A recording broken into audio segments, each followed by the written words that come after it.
pertemuan perkuliahan pertama mengenai teori optimasi pada pagi hari ini.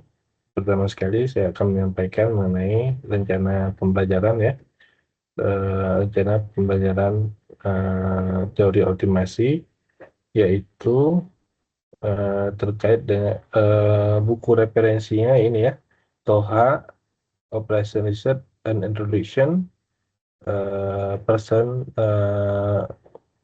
New York ya, bukunya the person ya, uh, New York. Kemudian untuk ininya sudah saya siapkan di Edlink ya, bukunya silakan kalau mau mengakses download, tapi referensinya bahasa Indonesia, bahasa Inggris ya. Kalau mau yang versi yang bahasa Indonesianya sebenarnya ada, tapi juga bahasanya hampir sama ya. Maksudnya karena terjemahan lumayan lumayan rumit cara membacanya begitu ya. Sehingga ya intinya bagaimana bisa memahami memahami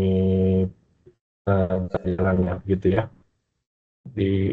Kalau bahasa Indonesianya nanti saya coba cari filenya. eh, sudah ada memang tinggal bisa di download, tapi saya belum cari lagi. Nah, jadi yang sekarang biasa saya gunakan buku referensi bahasa Inggris ya. Eh, Mana nih? Kalau bisa diklik. Nah, eh, eh, ini masih kosong ya. Sesi pemilihan. Sorry, salah itu berarti tambahan aja.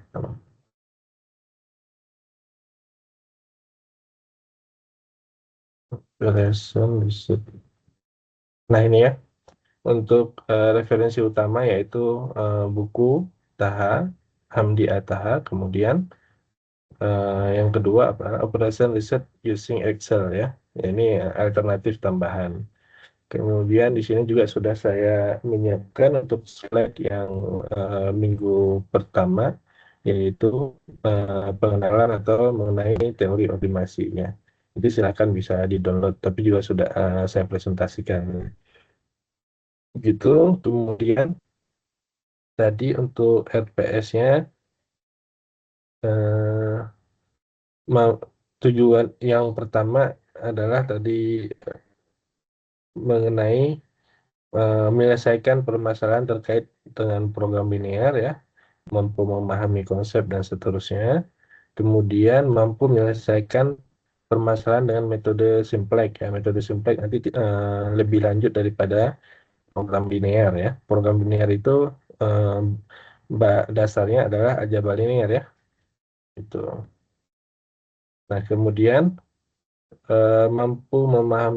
mampu menyelesaikan permasalahan dan metode simplex. Tadi metode simplex nanti ada beberapa turunannya, ada metode Big M, dua fase, tapi kita juga paling hanya satu ya, metode Big M saja dari metode simplex ya. Kemudian mampu menyelesaikan persoalan menggunakan analisis sensitivitas ya, sensitivitas dan eh, nilai optimum, mendapatkan hasil optimum dengan dualitas dan sensitivitas. Dualitas itu maksudnya nanti maksimum dan minimum. Jadi yang maksimum bisa diubah jadi minimum, minimum bisa jadi maksimum. Itu namanya dualitas. Kemudian sensitivitas analisis itu maksudnya seperti rentang ya, antara kalau kita mengubah variabel sumber daya begitu. Kalau misalkan waktu gitu, kita mau mudik terbatas waktunya 24 jam. Nah, kalau kita geser 24 jam menjadi 25 jam atau menjadi 23 jam, nah itu akan mengubah ini enggak apa nilai optimalnya gitu. Ya, nanti kita lihat contohnya. Ya, contoh bagaimana mencari nilai optimalnya. Kemudian ya di sini ada beberapa metode ya. Kemudian eh,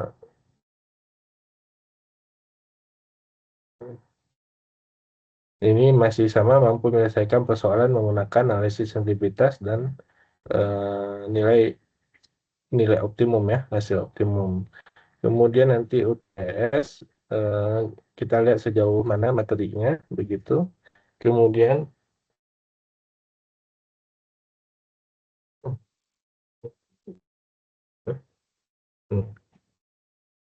kemudian eh, mampu menyelesaikan masalah transportasi. Ini masalah transportasi ini erat kaitannya sebenarnya dengan masalah logistik, optimasi, ya optimasi logistik, ya networking. Nah, di sini ada metodenya NWC, North West Corner ya, atau metode titik pojok disebutnya, titik pojok kiri atas ya, Northwest Corner.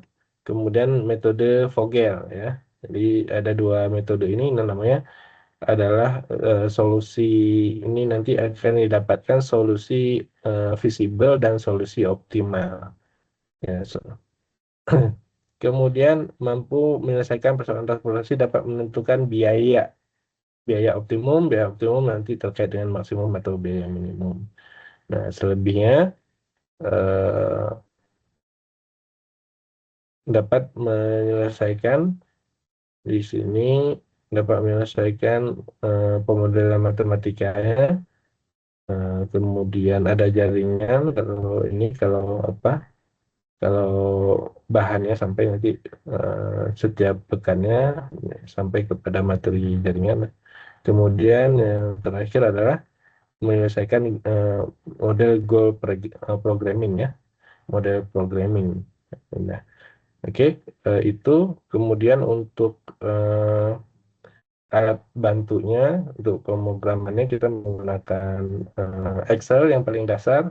Kemudian ada lagi selain Excel itu eh, solver ya, di dalam Excel itu ada solver. Kemudian menggunakan ya kalau yang tahun lalu itu kita tambahkan menggunakan AMPL ya, AMPL. Nanti mudah-mudahan sama sama Aspraknya adalah Kak Rizky ya, Rizky Sultani Bintang, dan satu lagi eh, siapa kok jadi lupa. Eh, Kak Rizky dan Najwa ya, Kak Rizky dan Najwa, Najwa Lela.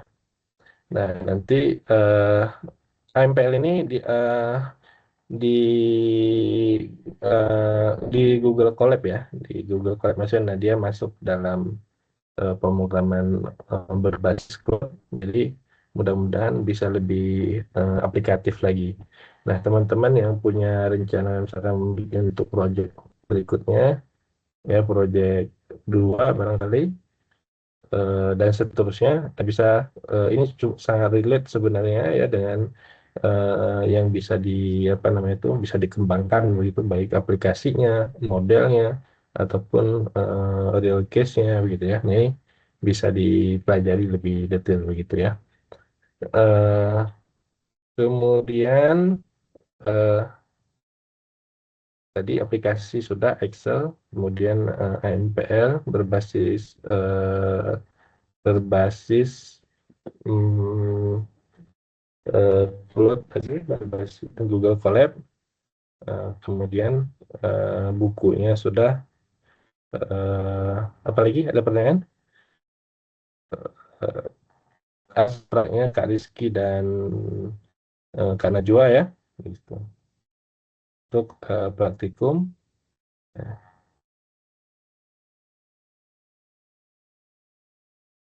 oke. Ada pertanyaan? Kita nanti buku ini bukunya, buku utamanya riset operasi yang Hamdi Taha. Nah, kemudian ini baru pada pertemuan hari ini kita membahas ini mengenai riset operasi. Ini bukunya riset operasi ya, tapi kalau di mata kuliahnya teori optimasi. Kemudian modeling bab 2 di sini modeling modeling linear programming yang sebenarnya di sini adalah aljabar linear atau membuat persamaan linear. Kalau di aljabar linear itu adalah persamaan, nah kalau di program linear atau linear programming dia menjadi pertidaksamaan begitu. Maksudnya dibuat dalam bentuk pertidaksamaan. Nah, dan ini lebih lebih real ya, karena terkait dengan kondisi yang nyata gitu. Kemudian nanti ada sini bab 3-nya simplex, metode simplex dan sensitivitas analisis. Di sini juga sama, menggunakan dan menggunakan aplikasi nanti. Kemudian di bab 4-nya ada, ini bab 3-nya cukup banyak ya, nanti beberapa pertemuan mungkin 2 atau 3 ya. Kemudian di bab 4-nya duality, duality itu dualitas, kalau bahasa Indonesia dualitas, artinya yang maksimum bisa dijadikan minimum dan minimum bisa dijadikan maksimum dengan cara mengubah persamaan, begitu ya. Kemudian di berikutnya adalah model transportasi yang tadi. Nah, di model transportasi di sini ada jaringan yang dibuat eh, apa nah itu ya pengiriman lah, begitu, semacam pengiriman atau network dari suatu kota ke kota lainnya dengan jarak atau dengan kendala-kendala yang diketahui, contohnya di sini gitu.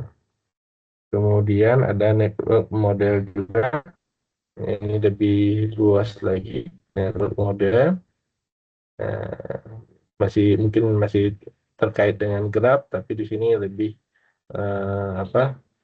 Lebih programming ya, atau lebih bisa ke arah optimasi model gitu ya. Kemudian ada CPM network juga.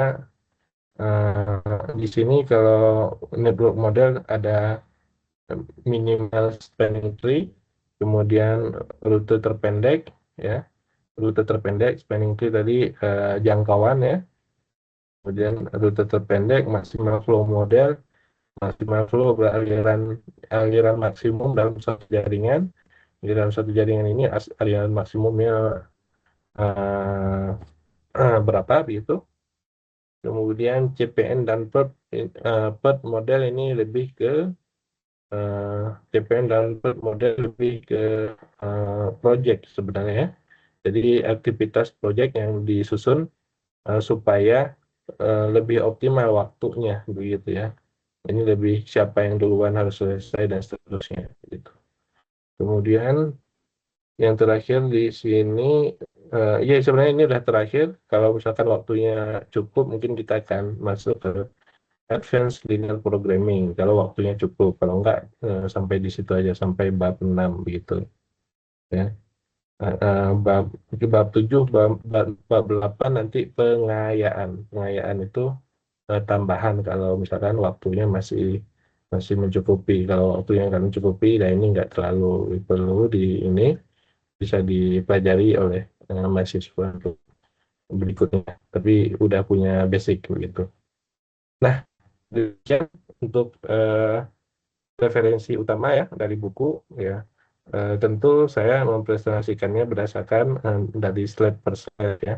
Jadi menggunakan slide utamanya gitu. Kalau ada yang kurang ini, saya akan merujuk kembali kepada buku kalau yang kurang tepat.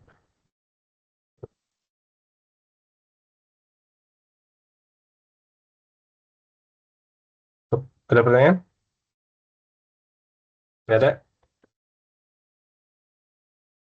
Mantap.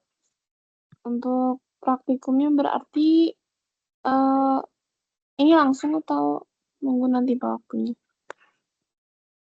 Eh, ya nanti di itu aja sama kalau praktikum dengan Aspar ya. Jadi untuk yang sekarang ya silakan aja nanti mungkin penyampaian dulu apa pengenalan atau mungkin apa aja yang harus dipersiapkan begitu. Kayaknya nggak langsung ya karena praktikumnya. Kan materinya juga belum gitu. Kalau untuk yang pertemuan awal ini ya begitu ya. Kemudian untuk penilaian penilaian karena praktikum itu lumayan ya effortnya. Jadi untuk nilai sebenarnya relatif lebih seharusnya lebih bagus ya untuk nilainya. Maksudnya bukan saya memberikan nilai yang bagus ya, tapi peluang untuk mendapatkan nilai terbaik itu lebih besar karena ada teori dan praktikum. Jadi teori dan praktikum untuk ini ya, untuk nilainya itu eh, sama ya.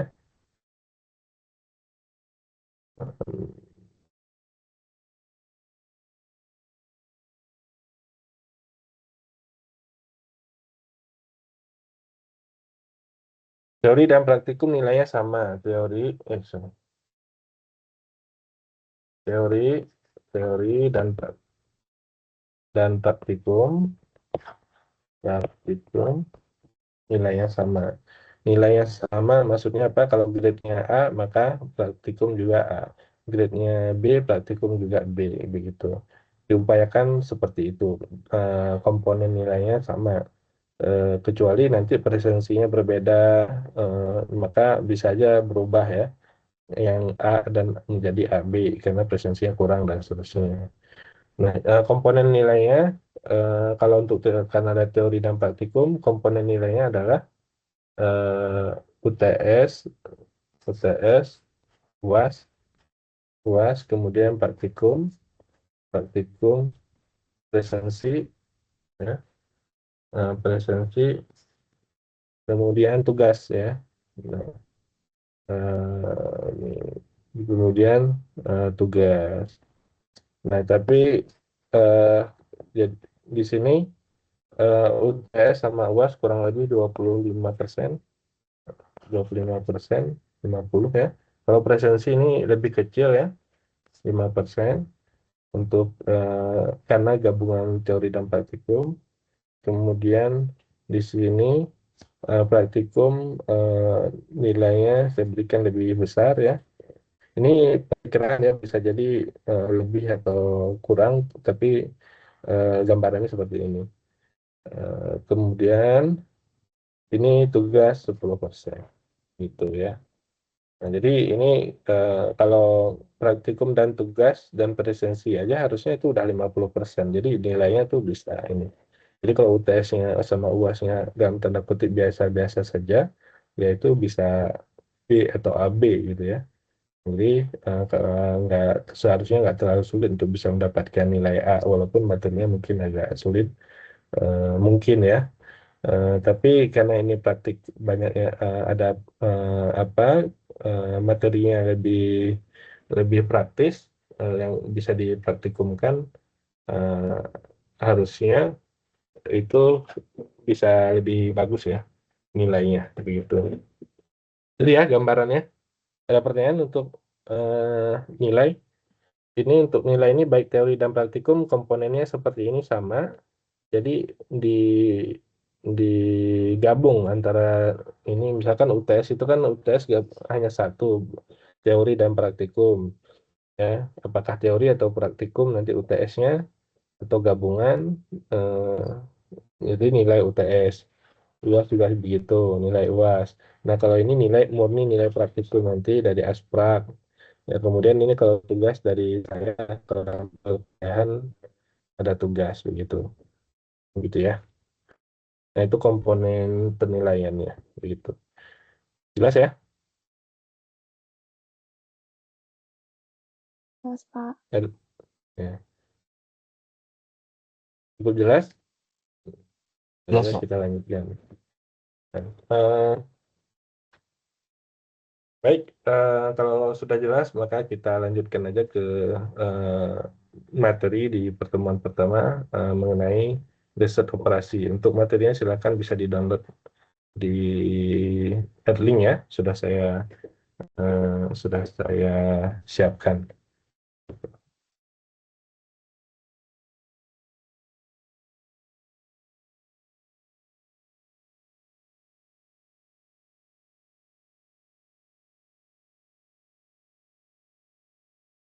Nah, eh, mengenai riset operasi, oke. mengenai riset operasi pertama, riset operasi yaitu pendekatan ilmiah dalam pengambilan keputusan. Jadi kita secara umum ingin mengoptimalkan sesuatu, memaksimalkan atau meminimumkan, ya. Jadi terkait memaksimumkan, biasanya memaksimumkan hal-hal yang seperti keuntungan, potensi, ya. Kemudian meminimumkan kerugian, kemudian sumber daya yang digunakan, jadi meminimumkan sumber daya itu. Nah, ini terkait dengan itu mengenai riset operasi. Awalnya berawal dari Perang Dunia II yang kemudian itu yang namanya perang menghabiskan sumber dayanya cukup ini, ya, sumber daya cukup cukup besar sehingga nah sumber cukup besar sehingga penggunaan sumber daya itu dikaji untuk dioptimalkan, begitu ya. Nah, kemudian setelah setelah perang selesai, maka prinsipnya diadopsi oleh oleh sektor sipil untuk meningkatkan efisiensi dan produktivitas. Tujuannya membantu manajer, maksudnya manajemen, ya, dalam mengambil keputusan terbaik untuk mengelola dan mengalokasi sumber daya yang terbatas. Nah, ini eh, sangat menarik ya sebenarnya. Kalau saya dulu waktu kuliah juga, maka walaupun misalkan kita mungkin teori sainsnya agak rumit, tapi cara berpikirnya bisa berkembang ya dari cara ini eh, ini tadi membantu manajer atau manajemen dalam mengambil keputusan terbaik. Ini bukan hanya manajemen, leader, ya, kemudian juga person kita sendiri. Jadi kita perlu mengambil keputusan-keputusan yang sifatnya bisa mengoptimalkan potensi atau sumber daya yang kita miliki, begitu ya. Nah, jadi kira-kira itu, makanya beberapa di kelas kadang saya menyampaikan, coba kita lihat seperti halnya apa pemimpin kita apa kita kaji secara sains, bukan secara apa hates, ya, atau kebencian atau like dislike, suka tidak suka. Seperti misalkan Deddy Mulyadi membangun jalan di seluruh Jawa Barat, misalkan jalan provinsi. Eh, itu kan sangat optimal. Cara berpikir itu bagaimana bisa bisa seorang pemimpin seperti itu bisa melakukannya. Jadi dia secara sederhana saya mengambil ini ya, secara hitung-hitungannya.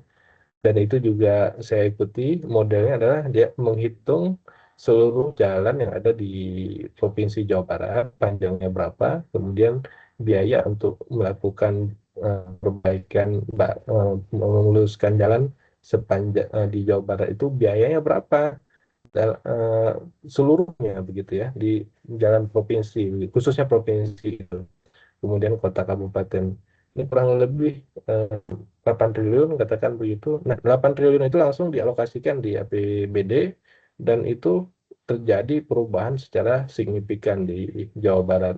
Nah, mungkin teman-teman bisa mengikuti di media sosialnya, nggak masuk ke dalam bagian apa namanya itu viralnya, ya. Kalau bagian viralnya media media apa media sosial, ya, kadang-kadang banyak ini juga ya, penipuan ataupun banyak juga tuh sifatnya memang untuk mengembangkan opini gitu, tapi saya lebih cenderung untuk ya tadi eh, cara cara mengoptimalkan sumber dayanya, begitu ya, cara berpikirnya.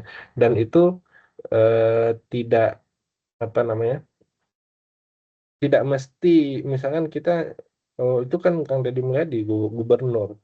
Ya, beliau itu gubernur, tapi gagasan atau idenya itu kan kita boleh punya, kita boleh memilikinya, kita boleh mempelajarinya. Nah, itu yang kadang eh, seorang pembelajar, mahasiswa ya tugasnya seperti itu, dia belajar menginventarisasi ide atau gagasan daripada orang-orang yang terbaik lah dalam hal gagasan-gagasan itu. Sehingga dia apapun yang dia dia kerjakan, apakah dia sebagai tadi manajer atau sebagai eh, apa pekerja begitu, dia memiliki wawasan yang luas. Gitu. Lanjut, berikutnya adalah mengenai 3 komponen utama riset operasi. Tiga komponen utama riset operasi yaitu yang pertama alternatif ya. Alternatif ini adalah apa saja pilihan keputusan yang tersedia, gitu ya. Jadi nah, keputusan-keputusan yang bisa dilakukan apa saja. Kemudian yang kedua adalah batasan atau constraint, ya. Batasan atau constraint. Batasan atau constraint biasanya terkait dengan sumber daya, waktu. Sumber daya itu misalkan ya kita di kalau misalkan yang perempuan memasak, ini punya apa mentega di rumah, punya telur, punya apa. Nah, ini bisa jadi dengan sumber daya yang ada bisa jadi apa ini? Apakah bisa jadi telur dadar berapa butir cukup untuk berapa orang? Nah, kira-kira begitu ya. Constraint atau batasannya.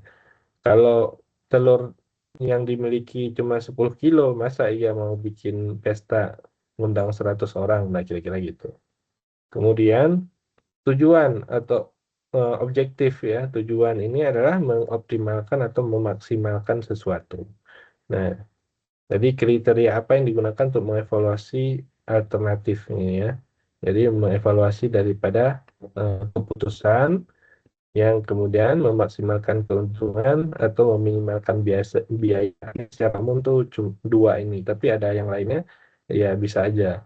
Misalkan ini memaksimalkan keuntungan, berarti memaksimalkan eh, apa pembiayaan misalkan ya, memaksimalkan eh, potensi dan seterusnya.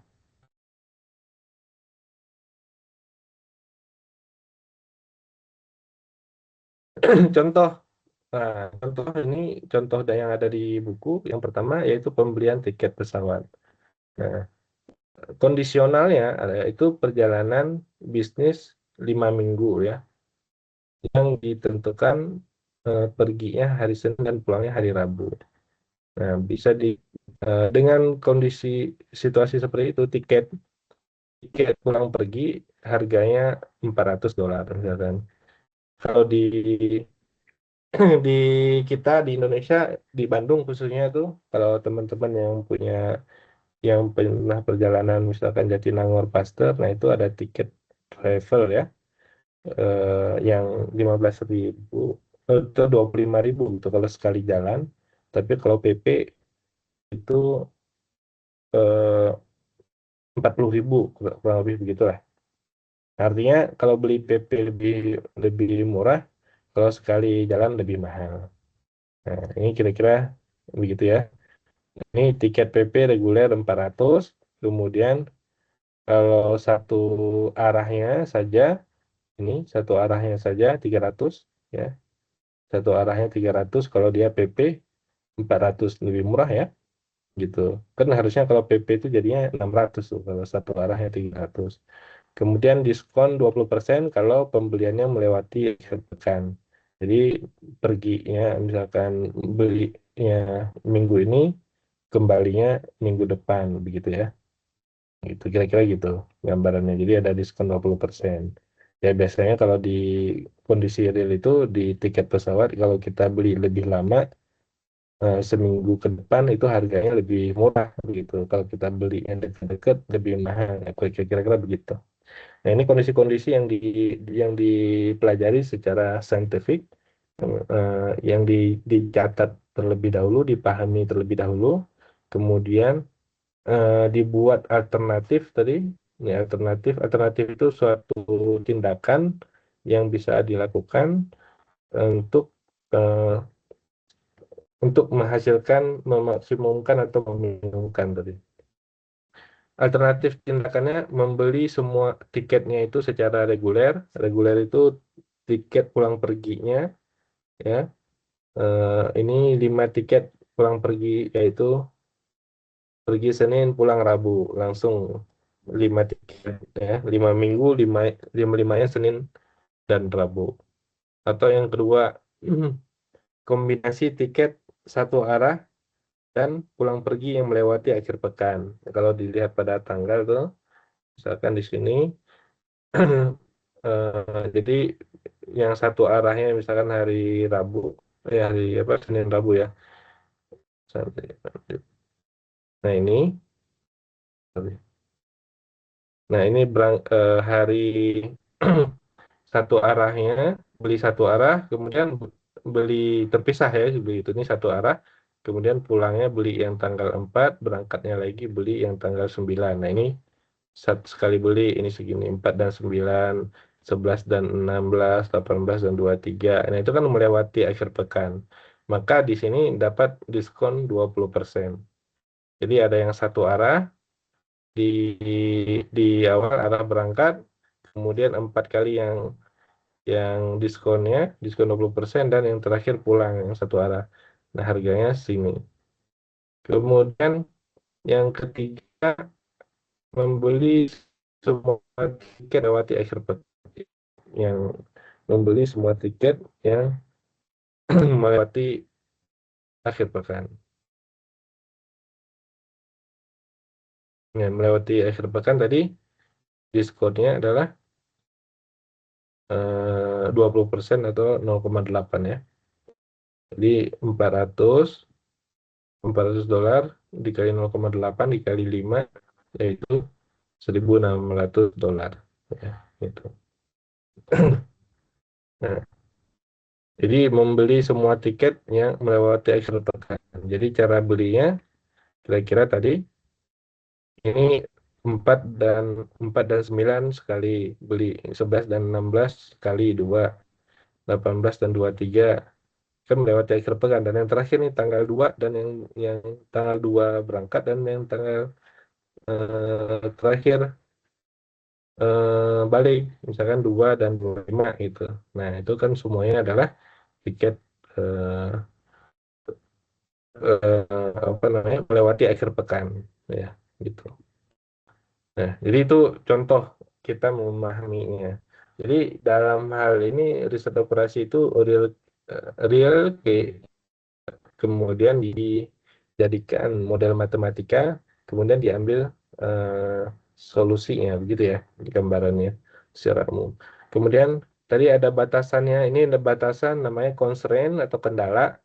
Nah, dia harus berangkat Senin dan pulangnya Rabu, gitu.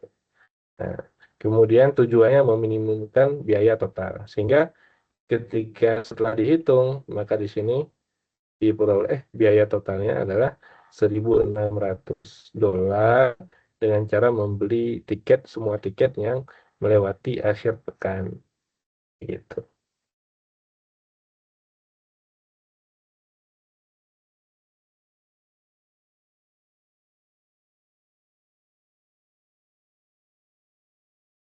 Ada pertanyaan?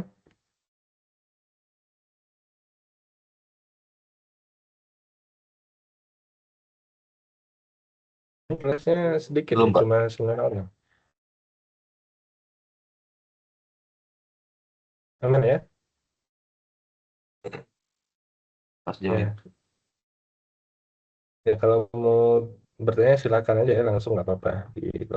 Kemudian contoh berikutnya adalah masalah taman, ya, taman. Contohnya membuat taman persegi panjang dengan pagar sepanjang L 1.000 feet, ya. Panjangnya ini L, atau kalau di Indonesia biasanya pakainya meter, ini referensi buku Inggris biasanya feet, ya. Membuat taman persegi panjang dengan pagar sepanjang L. Jadi ini diketahui apa namanya, panjang pagar yang dimiliki adalah, atau besi ataupun semacam pembatasnya 100 feet. Kemudian alternatif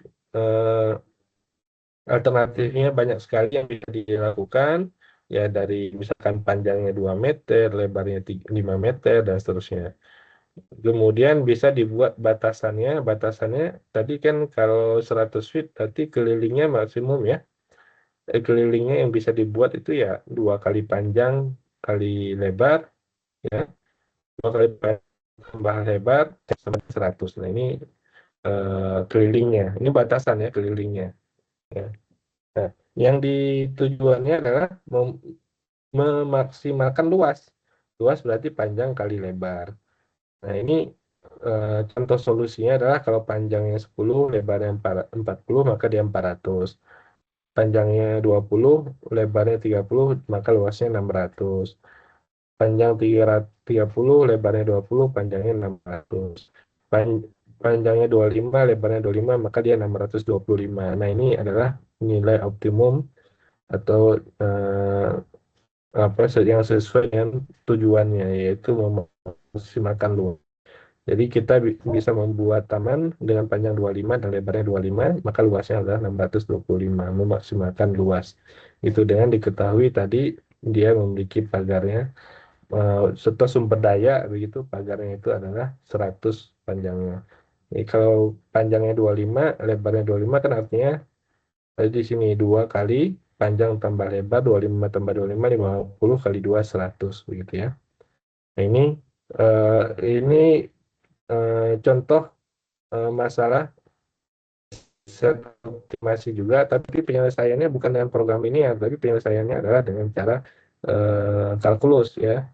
Karena ini kalau di kalkulus itu panjang kali lebar, untuk mendapatkan maksimum itu dengan cara mendapatkan turunannya. Nah, ini persamaan ini disubstitusi dari batasannya, kemudian diturunkan atau z-aksen, maka akan didapatkan ini. Ya, bagi yang masih ingat ya, seperti itu caranya, sehingga mendapatkan luas 625. Ya.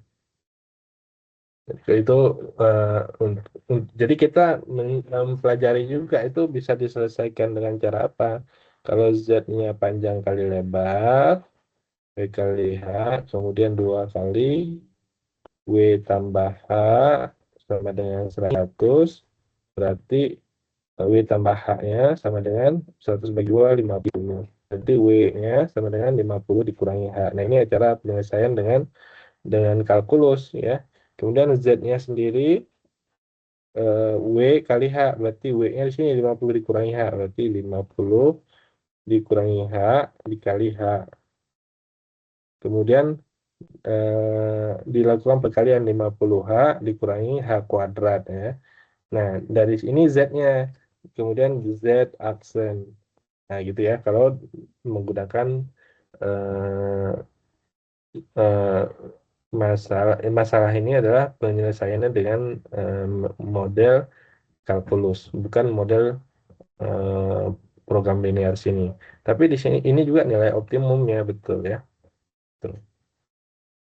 Nah, jadi kita lihat lagi masalah tersebut bisa diselesaikan dengan metode apa, begitu ya. Kemudian, nah ini yang ini tadi yang saya jelaskan, fungsi tujuan, kemudian ditemukan dengan kalkulus diferensial menghasilkan W sama dengan 25 dan H sama dengan 25 juga. Yang tadi yaitu diturunkan Z aksen dari Z-nya. Ya, kita nggak berbicara model ini di teori optimasi, kita membicarakan model yang satu lagi ya. Ya. Nah, contoh lainnya program mudik lebaran. Problem mudik lebaran. Saya ambil yang agak jauh ya. Misalkan dari kondisinya seseorang ingin pulang mudik dari Padang, mudik ke Padang dari Jakarta. Nah, ini moda transportasinya dipilih ya, ada banyak, dan biasanya pemilihan moda transportasi itu banyak pertimbangannya, yang disebut dengan batasan. Nah, ini dia, yaitu total waktu perjalanan. Nah, kan kita mau waktu perjalanan itu biasanya tidak melewati Idul Fitri. Jadi berapa hari itu dari mulai libur kita udah set itu 1 minggu rentangnya atau berapa, pokoknya masih dalam rentang itu. Khususnya total perjalanannya, ya total perjalanannya itu berapa jam. Nah, kemudian anggaran biaya yang dimiliki. Nah, anggaran biaya yang dimiliki kan bisa berkurang, bisa menambah, tapi bisa kita ngeset dulu anggaran untuk mudik Lebaran misalkan itu berapa ininya budgetnya ya, atau orang tua kita memberikan ini atau langsung dibelikan tiket ya kalau orang tua mah ya gitu. Tapi dalam konsep ya kita pelajari ini begitu ya. Anggaran biayanya, kemudian keamanan dan kenyamanan. Nah, ini faktor kualitatif tadi ya kadang juga menjadi penentu batasan. Contohnya khususnya kalau di Pulau Jawa, kalau kita lihat tuh banyak sekali mudiknya menggunakan motor ya, dan itu mau tidak mau kalau dikonversi kepada faktor risiko, maka faktor risikonya besar gitu ya. Sehingga banyak juga akhirnya pemerintah melakukan mudik gratis itu dikarenakan faktor risikonya, faktor risiko dari warga yang kemudian kalau melakukan mudik dengan kendaraan bermotor ya dia mengalami kecelakaan dan seterusnya begitu ya. Jadi jadi pendekatan saintifik itu berbeda, bukan berarti bertentangan dengan pendekatan agama ya. Pendekatan agama biasanya bilang kalau udah kejadian ya itu udah takdirnya dan seterusnya gitu ya. Nah, ini itu yang kesulitan kita ya sebagai eh, sosial atau komunitas bangsa untuk bisa membedakan apa yang eh, diinikan oleh sains, kemudian diinikan oleh agama itu seolah seolah bertentangan, padahal konsep itu harus dipahami dengan apa namanya dengan lebih komprehensif ya begitu.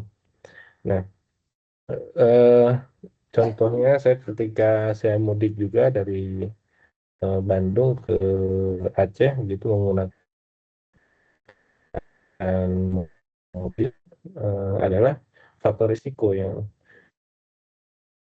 tinggi gitu. Sehingga sebenarnya faktor risiko yang tinggi itu mulai diinventarisir, mulai dipelajari dan mulai untuk dicegah gitu. Dan hal itu saya lakukan gitu, dan alhamdulillah perjalanan itu bisa lebih lebih bisa ini ya bisa terukur begitu ya. Tidak mengalami hambatan yang cukup berarti. Nah, kira-kira begitu ya. Kalau kita mendapatkan problem atau besar itu. Nah, di sini alternatif keputusannya tadi bisa menggunakan pesawat yang pertama, mungkin dari biaya dan seterusnya, tanggal dan seterusnya. Kemudian kereta api ya, kereta api mungkin nggak tahu ya sudah ada atau belum yang sampai ke Padang ya, atau mungkin kereta api dalam hal ini sebagai campuran nanti mix begitu, menggunakan bus, kereta api dan seterusnya tambahannya. Kemudian ini bus ya, kemudian kapal laut dan mobil pribadi dan kombinasi antar moda. Nah, tujuannya adalah meminimalkan biaya total perjalanan ya, biasanya begitu. Nah, maka hal-hal seperti itu ya dipelajari, misalkan ini pengumpulan data. Ini sebenarnya secara tidak langsung juga kita melakukan teori optimasi ya dalam hal dengan apa secara singkat begitu ya, dengan cara tadi kalau kita punya cukup uang ya kita nggak terlalu mempermasalahkan, misalkan ya udahlah alternatifnya aja pesawat gitu kan. Nah, biasanya begitu. Kita ya, biasanya langsung pesawat aja alternatifnya. Kalau ketika memang sumber dayanya mencukupi. Jadi ini udah nggak ada pertimbangan lagi. Nah, kita tidak menggunakan optimasi. Kita secara nggak langsung juga menggunakan optimasi yang disebut dengan ini, optimasi waktu tempuh begitu ya. Nah, kemudian yang menarik khususnya di Pulau Jawa adalah ada optimasi yang terkait dengan biaya transportasi itu cukup signifikan, bahkan dari ujung timur sampai ujung barat. itu dengan biaya yang sangat murah. Misalkan ya dengan berbagai moda transportasi, khususnya kereta ya. Dari Jakarta ke dari Jakarta Bandung itu bisa di bawah 50.000 ya. Saya pernah lihat influencer itu ngecer ya bahasa ini itu ya. Dari stasiun ke ini cuma 3.000 dari stasiun KRL itu. Kemudian dari ke Purwakarta cuma 7.000 begitu ya. Nah, jadi itu tapi waktu tempuhnya lumayan lama 6 jam gitu. Tapi ya kalau untuk di Pulau Jawa lebih apa namanya? Walaupun 6 jam katakanlah lebih lama 10 jam gitu, tapi artinya untuk orang yang sumber dayanya terbatas, tadi dia masih bisa mengakses itu. Nah, seringkali hal seperti itu tidak dimiliki oleh orang yang di luar Pulau Jawa ya. Yang saya tahu gitu, alternatif untuk eh, apa untuk biaya yang bisa seperti itu bisa lebih minim untuk dari poin ke poin itu alternatifnya sedikit ya. Khususnya kalau saya cerita di Sumatera biasanya alternatifnya ya ini cuma bus yang utamanya ya, gitu. Saya nggak tahu di pulau-pulau lain mungkin mungkin kapal laut eh, dan kalau mobil pribadi ya ini ceritanya kalau punya mobil tentu ya ya, begitu. Nah ini pengumpulan data dilakukan pengumpulan data eh, misalkan biayanya berapa di sini kalau menggunakan pesawat, kereta api, bus dan kapal laut, mobil pribadi dan kombinasi. Kemudian dihitung biayanya, waktu tempuhnya berapa, maka dilakukan kemudian pemodelan. Nah ini nanti bisa dibuat di sini namanya bisa dibuat variabelnya ini. Nah variabelnya X1 kalau pakai pesawat, X2 kalau memilih kereta api, X3 kalau pakai bus, kapal laut, mobil pribadi, X6 kalau kombinasi. Nah, dibuatlah namanya fungsi tujuan. Ini yang disebut dengan tujuan secara sains terukur ya, untuk fungsi tujuannya. Ini variabel tadi, yang adalah ini constraint. Nah, ini constraint atau kendala yang bawah sini. Ya. Nah, yang ini constraint atau kendala. Ya, kalau ini keputusan. Ya, nah ini adalah fungsi tujuan. Jadi 3 poin yang akan menjadi utama yaitu tadi tujuan, batasan atau constraint, kemudian alternatif eh, keputusan yang tersedia. Ya, eh, ini nggak ada di buku tapi saya cari ya yang relate dengan kehidupan kita sehari-hari. Tadi ada pengumpulan data, kemudian dibuat ada tadi variabelnya. Variabel ini kita yang membuatnya sesuai dengan case yang terjadi yang mungkin terjadi. Kemudian batasannya tadi eh, batasannya di sini fungsi tujuan, batasannya ini constraint yaitu dia terkendala hanya pasti hanya kalau mudik kan pasti hanya salah satu aja. Sehingga X1 tambah X2 tambah X3 sampai X6 dia cuman satu ya. Jadi cuman boleh milih satu. Yang mana satunya? Ya, kalau yang satu berarti yang lainnya 0, 0, 0, 0 gitu ya. Kalau yang X2-nya satu, yang lainnya 0, 0, 0. Nah, gitu. Nah, jadi ditulisnya X1 tambah X2 sampai X6 nilainya sama dengan satu. Kemudian yang kendala yang kedua adalah waktu tempuh. Tadi waktu tempuh ini kan nah tadi 2 jam, 36, 40, 48. Nah, waktu tempuh ditulis dalam variabel seperti ini yaitu 2 2 X1 36 X2 kurang dari 48 jam. Nah, harus kurang dari 48 jam. Kenapa kalau lebih dari 48 jam? Ya, itu nanti kalau memang punya toleransi mau diedit ya terserah ya. Tapi yang jelas dia bisa terukur. Kita mau maksimal perjalanan di itu berapa lama gitu. Kita bisa bisa atur. Kemudian kalau kalau melebihi itu kita nggak toleransi, nggak ini dulu, nggak menjadi pilihan, maka di set seperti ini. Nah, ini namanya constraint atau kendala tadi. Setelah kendala, kemudian batasan anggaran juga kendala tadi kurang dari 2 juta, maka ini ini kendala anggaran, ini kendala waktu, ini kendala pilihan, tadi harus memilih satu. Nah,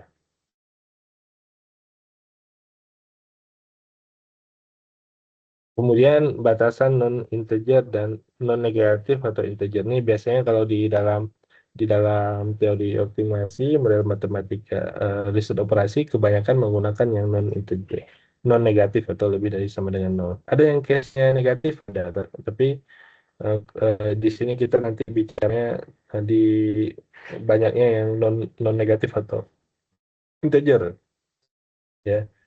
Ini kan integer, ini integer juga ya. Karena X1 tadi pilihan ya, variabelnya adalah memilih menaik moda transportasi apa. Nah, nah itu kira-kira contohnya tadi. Kemudian tentu yang pertama berapa model riset operasi, tidak ada satu teknik tunggal untuk semua masalah gitu ya. Jadi nggak ada satu teknik khusus tuh untuk semua masalah, nggak ada. Tadi aja ada masalah yang terkait dengan kalkulus yang ini. Ya, ini kalkulus modelnya model penyelesaian kalkulus. Yang ini model penyelesaian eh, tiket pesawat, model penyelesaian tadi riset operasi, kemudian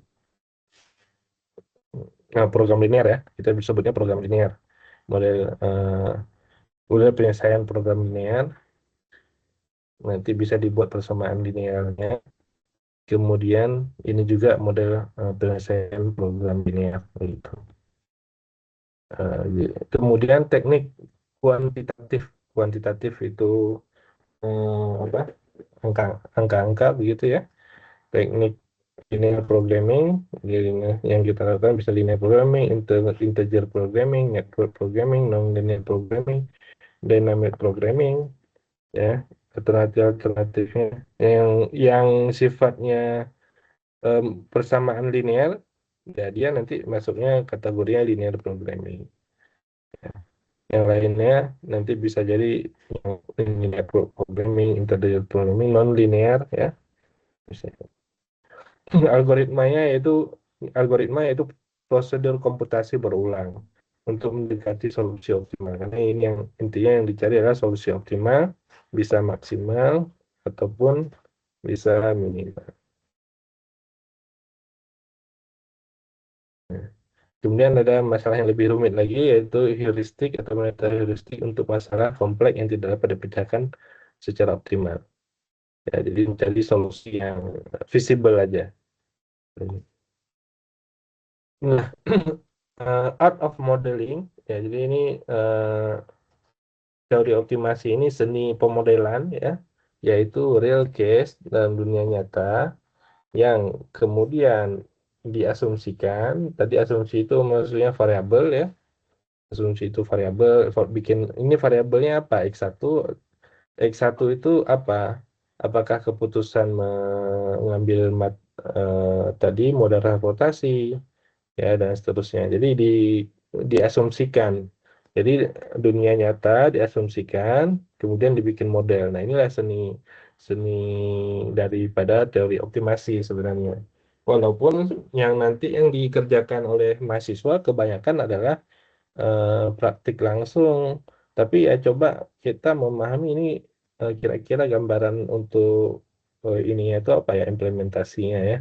Jadi kalau ada persamaan kurang dari, lebih dari, kemudian solusinya. Nah, ini solusinya maksimum. Maksimum itu apa? Maksimum sumber daya, maksimum apa, dan seterusnya. Nah, itu yang coba dipahami gitu. Double ya. Oke. Definisi.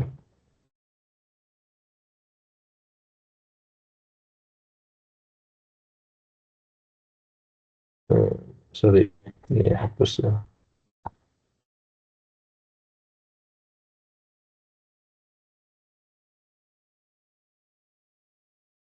Nah, berikutnya adalah 5 fase implementasi ya.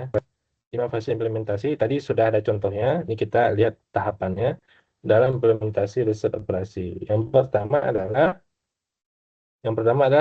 mendefinisikan masalah.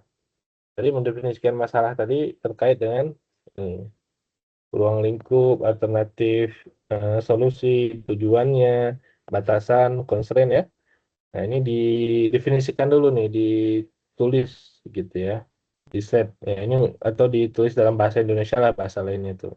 Kemudian dikonstruksi konstruksi modelnya artinya menjadikan masalah menjadi hubungan matematis persamaan. Nah, kemudian solusi model menggunakan algoritma apa yang bisa digunakan, apakah program linear atau kalkulus tadi atau integer programming dan seterusnya. Kemudian validasi model memastikan model ini mewakili sistem nyata dengan akurat.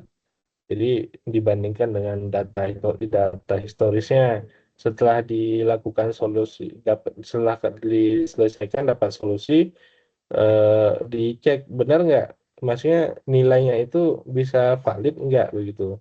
Jangan-jangan nilainya negatif, padahal itu terkait dengan optimasi waktu kan nggak logis gitu, nggak valid gitu. Nah, kemudian yang terakhir adalah implementasi, menerjemahkan hasil menjadi instruksi operasional. Jadi hasil yang ini hasil daripada optimasinya bisa diterjemahkan. Setidaknya bisa diterjemahkan. Untuk instruksinya itu sesuai dengan kondisinya.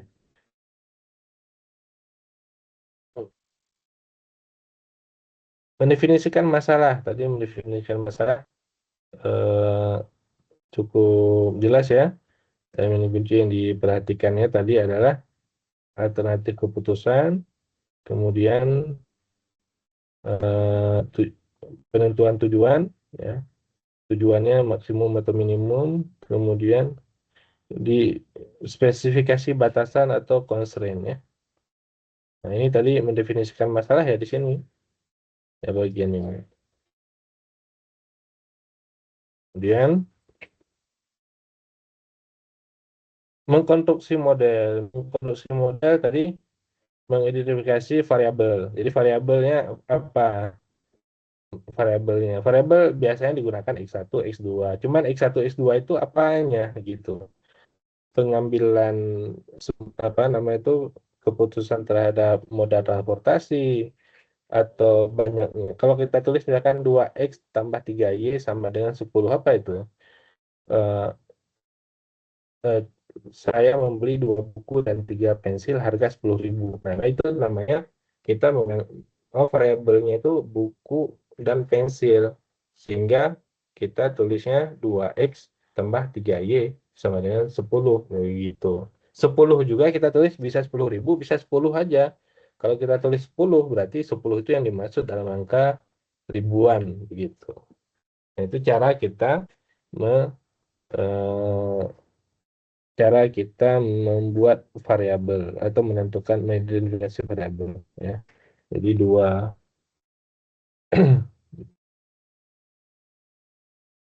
buku, 3 pensil misalkan sama dengan 10.000. Nah, 10.000. Nah, kita bisa menulisnya tadi 2X tambah 3Y sama dengan 10. Nah, 10 ini berarti kita pahami dalam ribuan. Kemudian X ini berarti buku, variabelnya buku, banyaknya buku yang ingin kita beli. Y-nya itu adalah banyaknya pensil yang ingin dibeli gitu. Nah, itu namanya mengidentifikasi variabel. Kemudian merumuskan fungsi tujuan. Nah, fungsi tujuannya apa? Ya kan kita punya uang mau beli. Ya, berarti kita mau meminimumkan biaya. Nah, gitu. Kalau dalam hal beli seperti ini, meminimumkan biaya. Berarti kita nanti eh, misalkan kita buat biayanya, kalau biaya Z biasanya ini ya Z sama dengan X ditambah Y.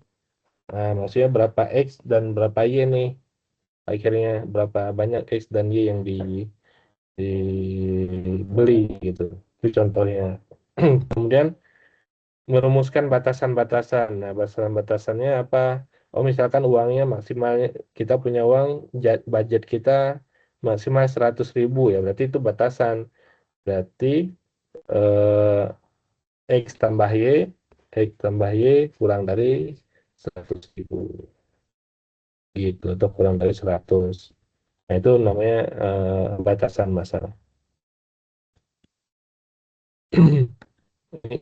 Ya, batasan-batasan atau constraint-nya. Kemudian solusi model. Solusi dari model, ya ini bisa dicek istilahnya sesuai dengan apa? Apakah kalkulus, model kalkulus, atau model network, um, linear programming, simplex, ya, dan seterusnya. Hmm.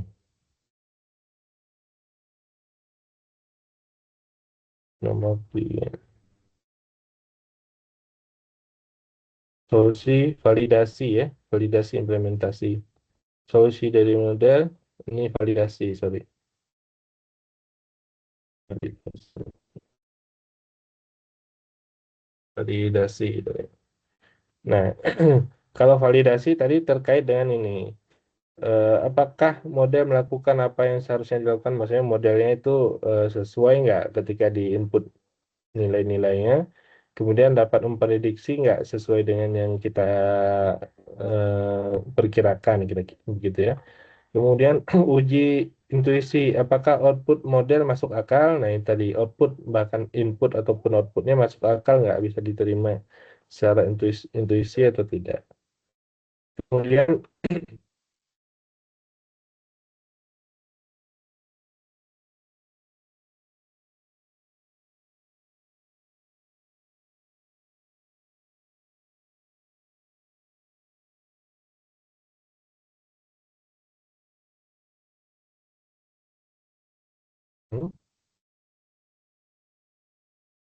kemudian perbandingan dengan data historis dan simulasinya.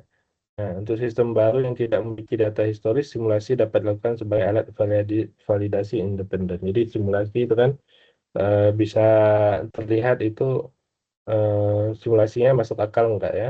Nah, kemudian bisa menggunakan dengan data historis. Nah, ini kalau mengerjain proyek kan hal-hal seperti ini juga dilihat. Bisa nggak nyambung nggak dengan data yang ada, dengan data historis. Dia input outputnya masuk akal nggak, atau dia simulasinya eh, benar nggak sih, maksudnya nggak terlalu apa. Kalau di simulasi kan kelihatan ya, oh ini grafik ataupun apa eh, visualnya begitu ya, itu bisa dilihat.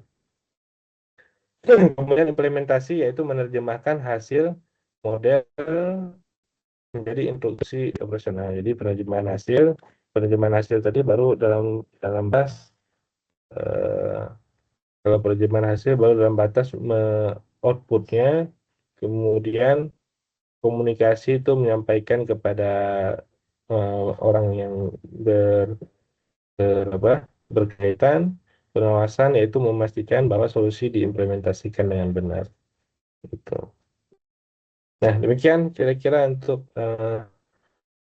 mengenai dengan riset operasi. Tapi ya jangan merasa eh, kesulitan dulu ya, merasa wah ini kayaknya rumit banget, enggak ya.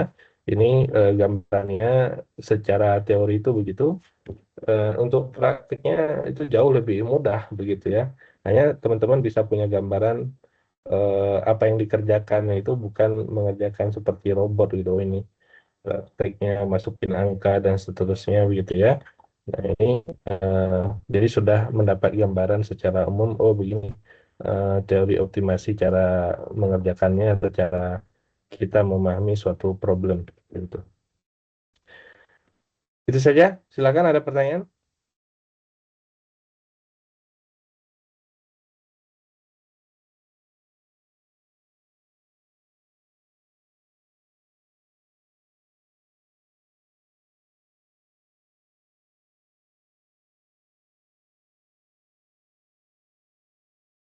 Tidak ada?